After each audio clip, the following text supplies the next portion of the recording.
Panaginip lang pala.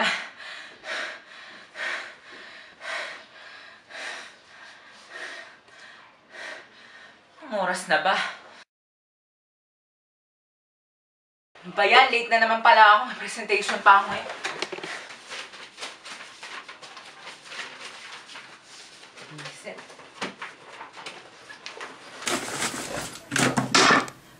Ano ba yan? Paharang-harang. Di naman totoo.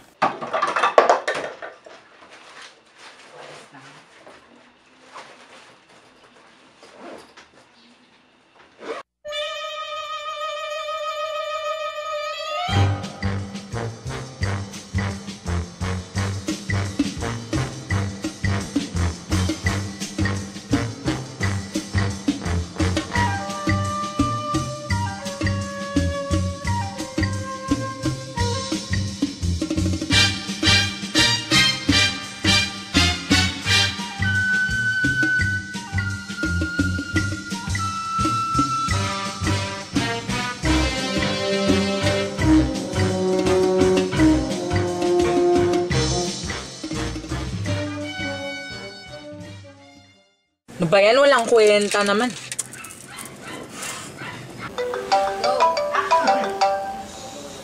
Ano ba yan si sir?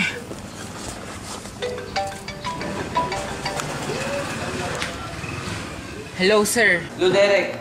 Nasaan ka na ba? Kanina pa naghihintay ng mga kliyente ko. Pupunta na po ako. On the way na po ako. Huwag po kayo mag-alala, sir. Dadating po ako. Sige po. Sige po, bye-bye.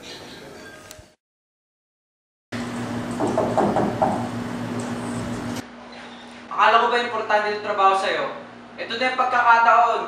Pero ang ginawa mo, sinayang mo lang. Pasensya na po, sir. Hindi na po talaga mauulit. Talagang di na ito mauulit dahil ayoko na makita pagmumukha mo sa opisina ko. Lumayas ka na dito. You're fired!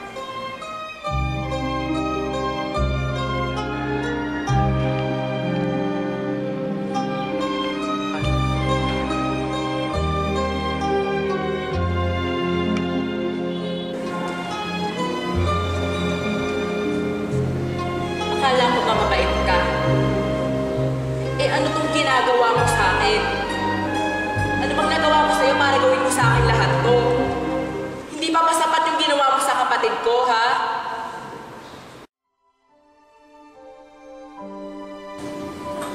Ano ba yan?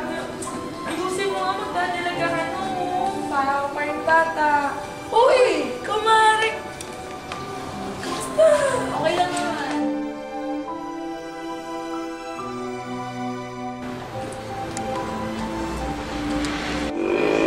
Kuya, bilan mo ng ice cream. Dun, oh. Sige, dito ka lang, ha? Dito ka lang. Yay! Kuya, pabili nga dalawang ice cream. Dito ba? Uy, Derek! Bakit? Derek, yung kapatid mo na aksidente! Ano nangyari? Saan? Saan ano nangyari sa'yo? Saan? Saan? Huwag mo akong iwan, saan? Saan?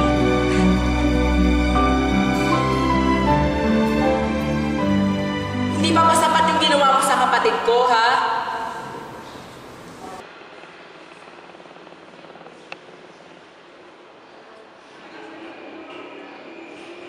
Akin na yan. Hindi, akin nga to eh. Akin yan eh. Akin na to. Akin yan. Akin yan. Akin na yan. Uy, akin na yan. Akin na to. Malumi ka, akin na yan. Akin na yan. Huwag mo nga sa akin! Bata, okay ka lang ba? Okay lang po. Sige, naman po muna tayo dito. Sige po. Alam mo na, analok yung kapatid ko sa'yo. Ah, talaga po? Kasing ligalig mo siya eh. Parehas talaga kayo. Saan mo nakuha to? Ah, ito po. Dati po naglalakad daw sa may kali. At may padating na kotse. Bigla na lang po tumulak ng isang batang babae.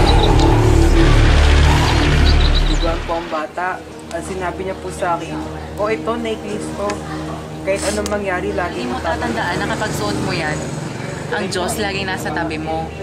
At saka, lahat ng mga plano niya, lahat na nangyayari, lahat yun may dahilan. Wow! Salamat, Kuya! Tapos nagsidatingan na lang po ang mga tao at hindi ko na po alam kung ano nangyari sa kanya. Hindi nga po nakapagpasalamat sa kanya eh. At nagpapasalamat po sa kanya ng sobra-sobra kuya. Dahil hindi lang niya niligtas ang buhay ko, pati ang buhay na rin ng nanay ko. Ha? Bakit naman? Eh kasi po kami na lang po ng nanay ko ang natitira. May malubang sakit po kasi siya. Kaya tangi ako na lang ang inaasahan niya. Kaya ako hindi dahil sa batang nagligtas sa akin. Malamang wala na ang aking ina. Kuya, ba't nga po pala kayo nandito? Nagagalit kasi ako sa Diyos. Lagi naman nagdadasal sa Kanya. Malakas din naman yung pananampalataya ko sa Kanya. Ang hindi ko lang maintindihan, kung bakit niya kailangan kunin yung kapatid ko. Tapos ngayon tatagalan niya pa ako ng trabaho. Katulad ng sinabi sa akin na nagligtas sa akin, may dahilan ng Diyos. Magtiwala ka lang sa Kanya, kuya. Alam mo bang kapatid ko yung tinutukoy mo? Po, paano po nangyari yun? Nakaksidente kasi yung kapatid ko yung oras na bumibayaw ng ice cream eh. At yan din yung kwintas na suot niya nung naaksidente siya. Ngayon, alam ko na namatay yung kapatid ko para sa kapakanan ng mga taong mas nangangailangan. Ngayon, alam ko na may plano yung Diyos sa atin. Tulad na rin na nangyari sa trabaho ko. Siguro kaya din ako natanggal para makahanap ako ng trabaho ay kakaligaya ko. Yung trabaho, hindi kapalit lamang yung mga pera, pero yung trabaho ang pahalagahan ko sa buong buhay ko. Okay lang yan, kuya. Salamat.